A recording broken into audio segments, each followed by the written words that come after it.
Bien, lo que quiero compartir en este momento tiene que ver con una reflexión que parte de un fenómeno global, pero que tiene que ver con una experiencia muy local, muy pequeña, y que de una forma u otra esto expresa también el nivel de interacción entre una comunidad local, ¿no?, y un fenómeno tan complejo como el cambio climático. Y cuando hablamos del futuro de Gunayala, no estamos hablando de lo que pueda suceder, ¿no? No me concentro en eso, sino más bien en el esfuerzo consciente de una comunidad en ver cómo asume una situación global desde su experiencia, desde su contexto cultural, ¿no?, y de su propio proceso organizativo. Solo para que nos ubiquemos, ¿no?, estamos hablando de la comarca Gunayala, en el oriente del país, ¿no?, y la experiencia se desarrolla en el extremo occidental de la comarca, lo que se conoce como el corregimiento número 1 de Narganá, y dentro de ese corregimiento, ¿no?, básicamente una zona que es conocida como el área de Cartí comúnmente, aunque ha cambiado ahora la letra, ¿no?, ahora es una G, ¿no?, que es el área que cubre lo que se conoce como el Golfo, ¿no?, que en cuna sería Sucumya, que es la parte más oscura hacia la izquierda. Con este fenómeno creo que había que retomar algunas cosas que tienen que ver con la historia, ¿no? Gran parte del poblamiento de las islas se dio entre finales del siglo XVIII y el siglo XIX.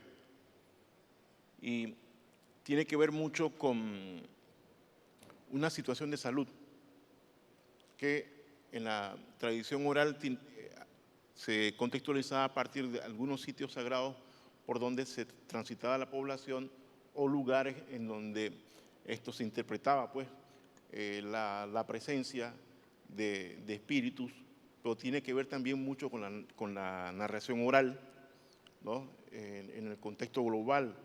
En la narración oral, el mundo está hecho de 8 pieles, ¿no?, 8 capas, y cada capa representa la historia, la evolución de la Tierra. Entonces, se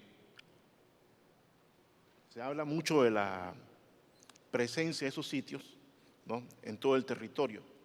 Entonces, cuando se dio la migración, la identificación que había de la población que iba hacia la costa tenía que ver básicamente por cuál río se migraba, ¿no? La gran diferencia entre el occidente y el oriente del país en la dimensión de los ríos es que los ríos hacia el oriente, hacia la frontera con Colombia, ¿no?, son ríos de poco caudal y un trayecto muy corto, muy distintos al occidente, ¿no?, en donde está el grueso y grandes ríos panameños.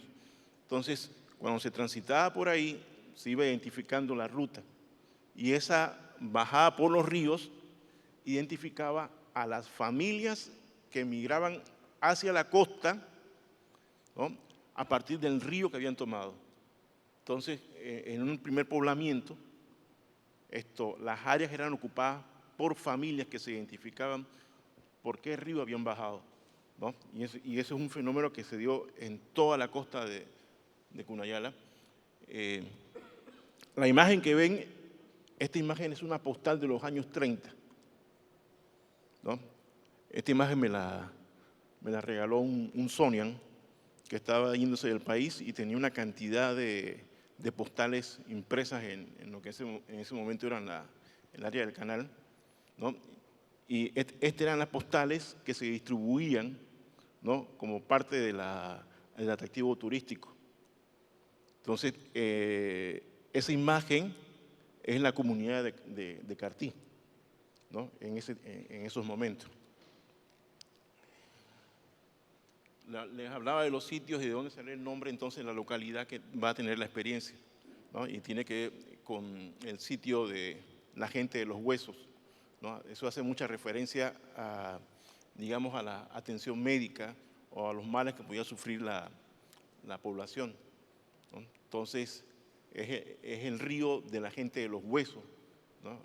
Y toda la zona esa del Golfo se identifica como la zona de Cartí, y esa zona, en un primer momento, como le decía, tiene toda una relación familiar desde los que, me imagino que algunos han visitado El Porvenir, Buchuala, Nalunega, ¿no?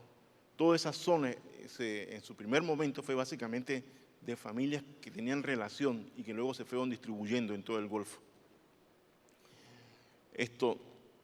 Entonces, el nombre oficial de la comunidad que va a tener la experiencia es ese, Gardi Sugduk, ¿no? Y lo de Sugduk tiene que ver pues con una característica en la isla que se pobló, que era una isla donde había mucha abundancia de cangrejos, ¿no? Entonces, digamos que el nombre hace referencia al río por donde se bajó y al sitio donde se llegó, ¿no? A una isla poblada por muchos cangrejos. La imagen que ven ahí también viene de un libro que conseguí también con este señor que se iba del país, ¿no? Que fue uno de los primeros libros que se editaron sobre una historia gráfica de Panamá en los años 20 y 30, ¿no? Y muy curioso porque la muchacha se supone que vivía en Chorrera, ¿no? Y yo honestamente lo dudo, pero en el pie de foto salía de que esa era una foto de Chorrera, ¿no? A inicio del siglo XX. No quiero detallar los cambios globales que se han dado en la zona, ni el tema de los cambios culturales que tanto se habla, sino más bien lo que ha significado los cambios en la zona específica donde se va a desarrollar la experiencia, y que tiene que ver básicamente con toda una política que se desarrolló durante los años 70 y 80, ¿no? Que es, no sé si, me imagino que algunos habrán escuchado en los años 70, se levantó toda una política que se llamaba la conquista del Atlántico, ¿no? Y también implicó a la región de Darién.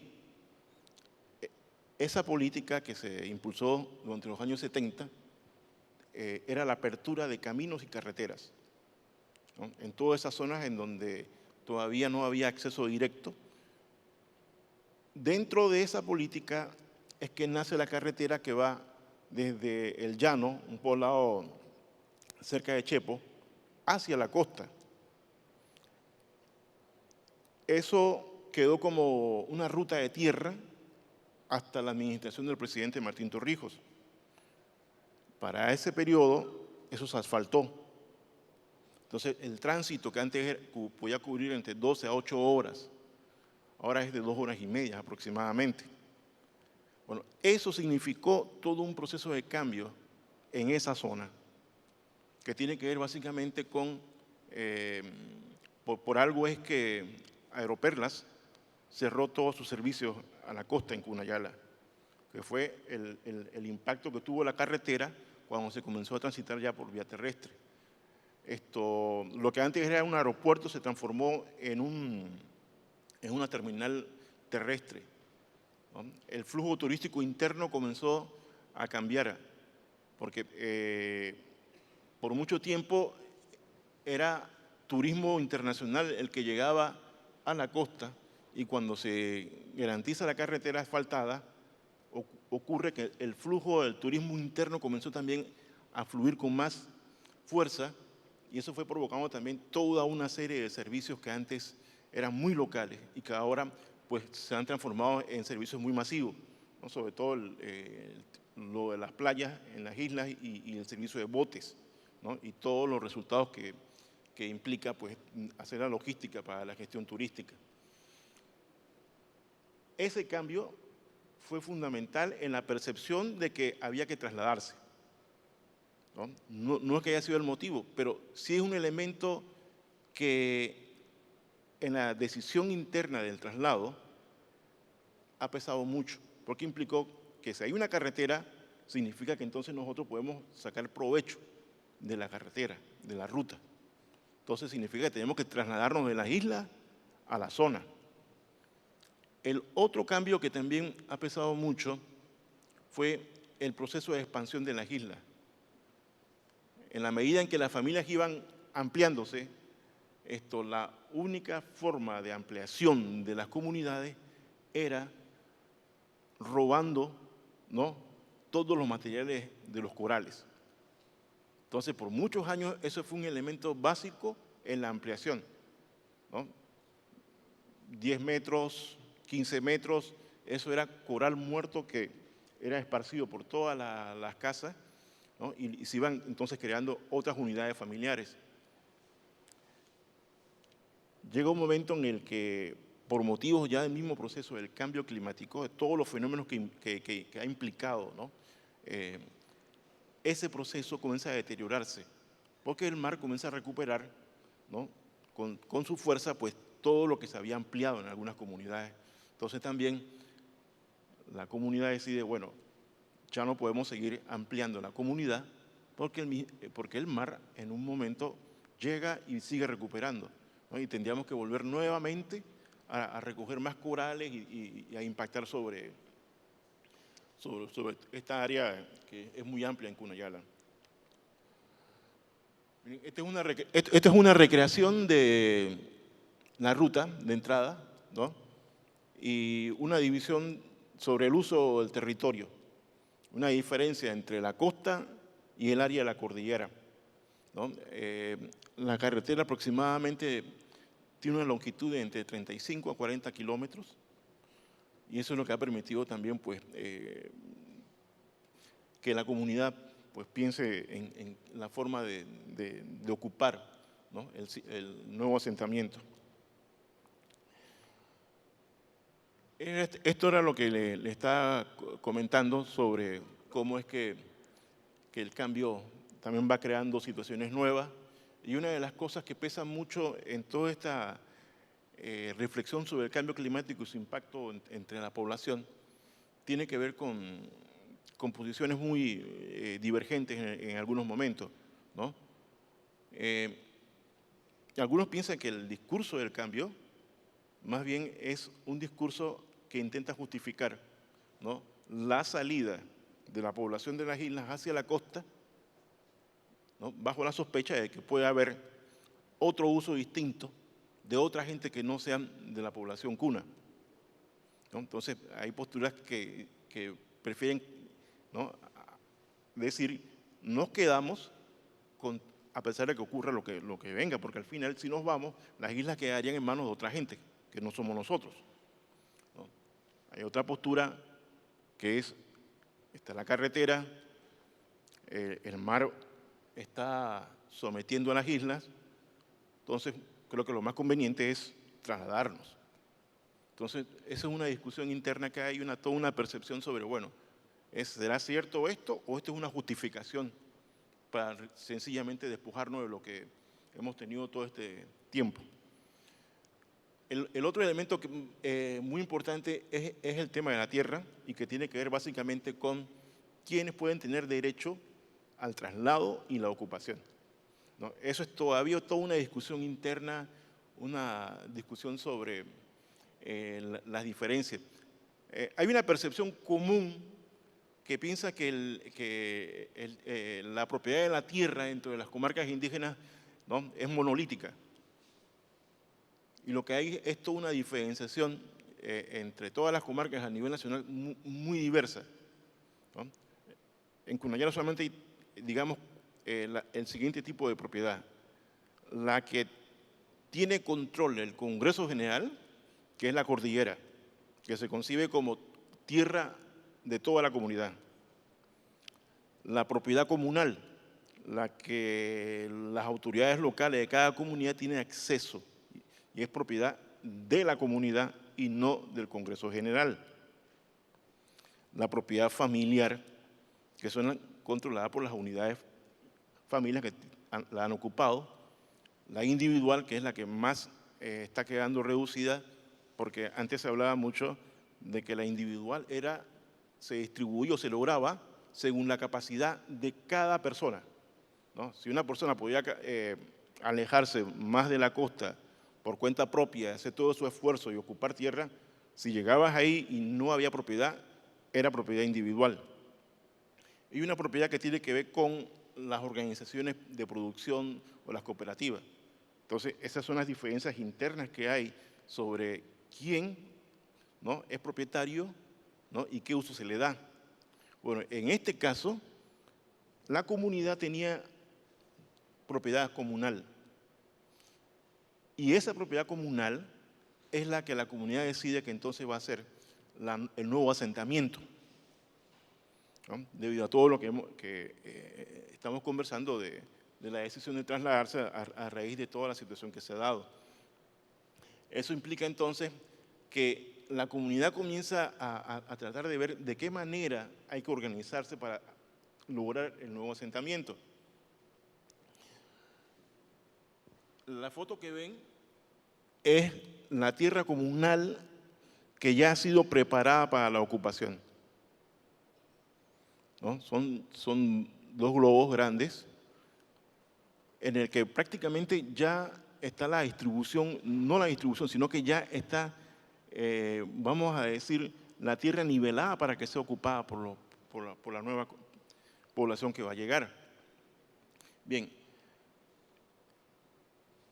con el tema del cambio climático, a pesar de que el gobierno nacional ha tenido compromisos internacionales y tiene todo su proceso de reflexión sobre eso, esta sería la primera experiencia desde una localidad en que, motivado por el fenómeno del cambio climático, toma una iniciativa propia, ¿no? Aquí no ha habido mediación alguna, ni del Estado, ni de ninguna organización no gubernamental, ni de la cooperación internacional.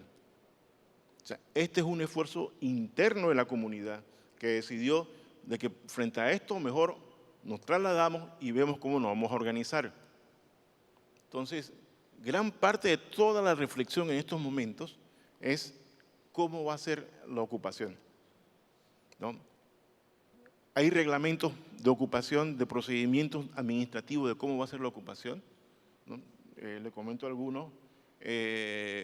Digamos que hay una lista, y en esa lista los primeros en ocupar solo pueden ser personas ligadas directamente a la comunidad, con familias en la comunidad. Digamos que en la segunda, ¿no?, esto que le comento es parte de lo que les cuento en las reflexiones.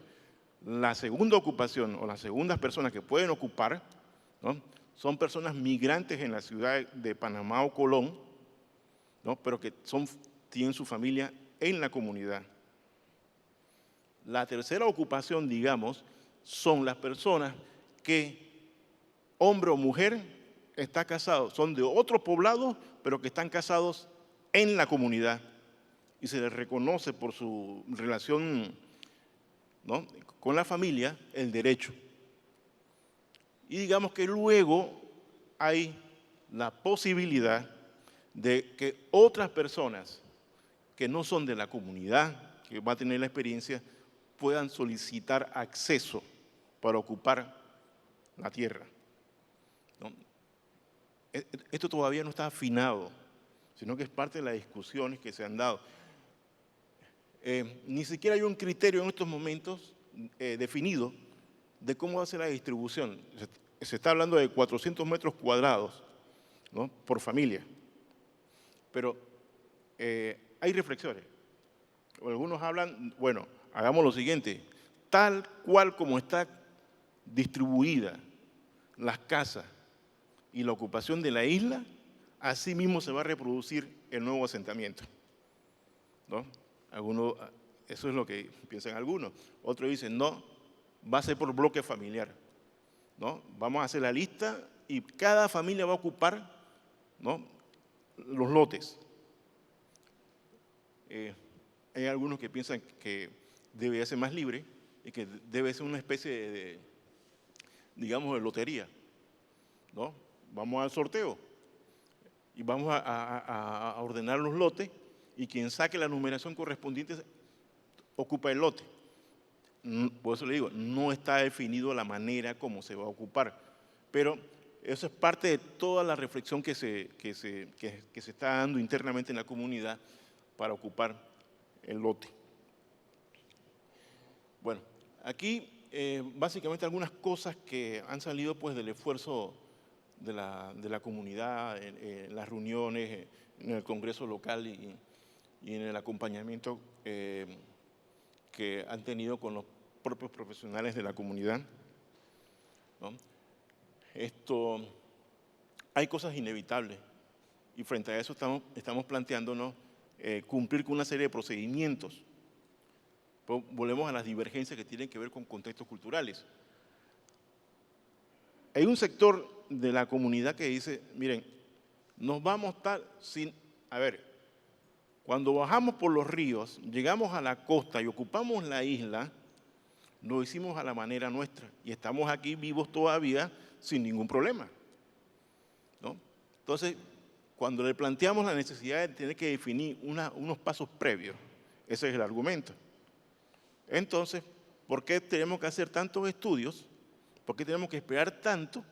¿No? Agarro mi bote, me voy a la costa, ocupo la tierra y hago mi casa, ¿no? Y cumplo con mi ciclo normal cultural que hemos tenido. O sea, si seguimos vivos aquí y hemos hecho todo esto de la manera nuestra, ahora ¿por qué tenemos que estar esperando tanto? Entonces, es un debate interno porque tiene que ver básicamente con algunos riesgos que estamos viendo en el nuevo asentamiento, ¿no? Una cosa que a nosotros nos preocupa mucho y ha sido de mucha reflexión es el tema de la salud ambiental, ¿no?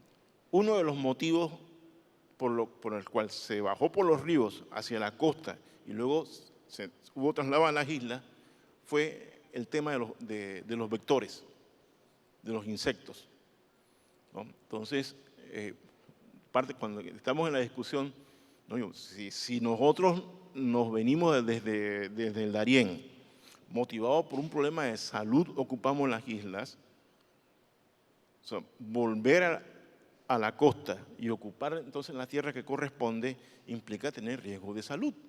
Y nosotros tenemos que ver entonces de qué manera podemos nosotros tener un diagnóstico, ¿no? Eso lo hemos conversado en algunos momentos con el laboratorio conmemorativo Gorgas, quien ha mostrado mucho interés en realizar el estudio sobre los vectores, ¿no? En la zona.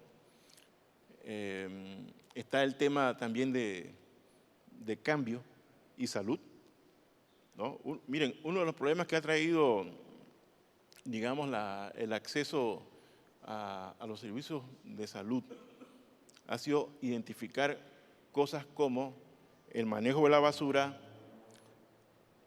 el tema de las enfermedades, ¿no? Porque, digamos, toda la salubridad gira alrededor de la costa de las islas. Entonces, las costas de las islas ahora tienen un problema de contaminación. Entonces, hay cambios. Entonces, cuando comenzamos a plantear esto, está entre la postura de irnos ya o tener que ver de qué manera nosotros vamos a establecer el servicio de agua, el servicio de salubridad.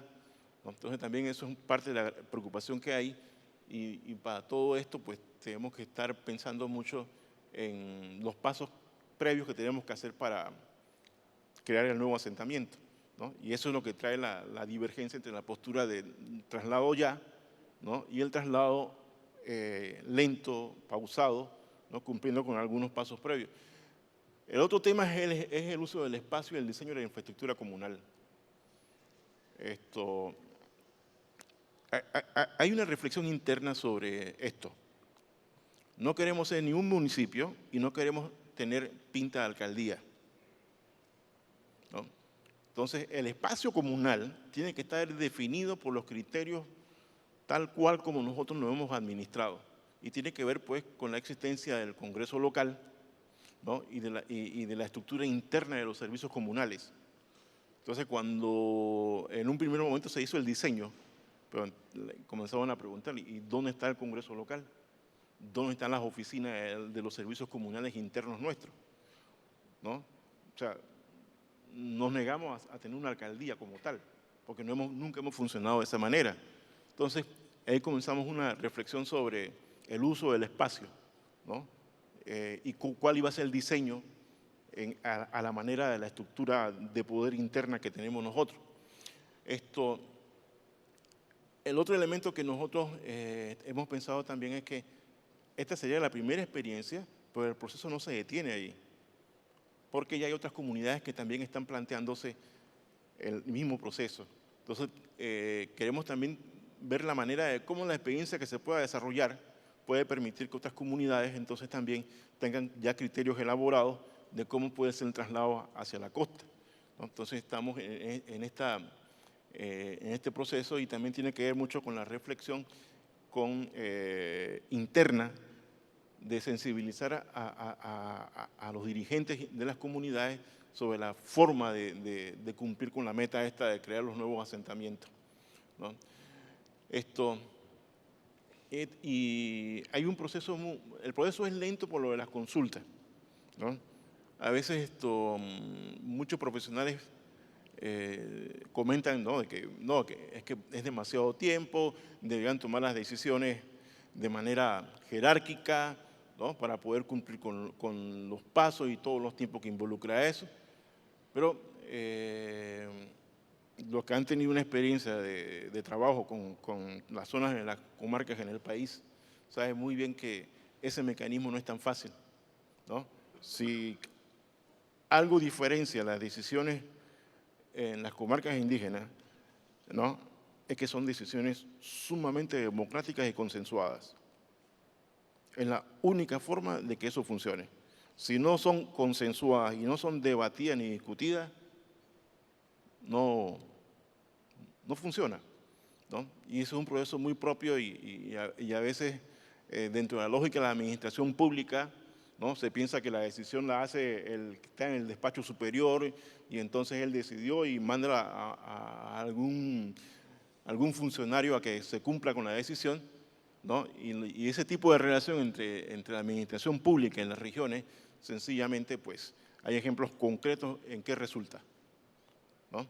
Entonces, estamos con ese tema de cómo crear y generar una discusión mucho más abierta, mucho más amplia entre todos, para que cuando se tome la decisión, pues, sea una decisión ya que nadie pueda decir, eso no me lo preguntaron a mí, ¿no? Bien, y por último, pues, estamos con un tema que tiene que ver con gestión, que es el desarrollo de las capacidades locales para poder cumplir con la meta del traslado, involucrando todos los procedimientos técnicos, involucrando todos los procedimientos culturales, ¿no? Y tener pues todo un equipo que pueda realmente tener un modelo de gestión, ¿no?, de un nuevo asentamiento que pueda servir de ejemplo pues, a otras comunidades, no solamente en las áreas comarcales, ¿no?, sino también en otros sitios, sobre todo en la costa atlántica. No me acuerdo para qué fecha, sacaron un mapa de cuáles serían los sitios de Panamá en donde iba a impactar el cambio, ¿no? Y yo creo que este tipo de experiencia puede permitir eso, tener como un ejemplo de cómo se gestionó, ¿no?, desde el ámbito local todo el proceso de enfrentar el cambio climático ocupando los nuevos asentamientos en la costa. Bueno, esto es lo que quería compartir.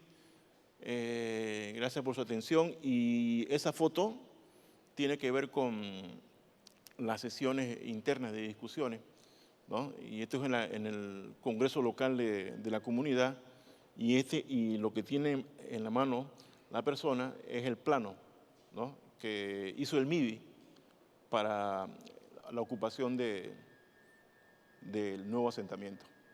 Bueno, gracias.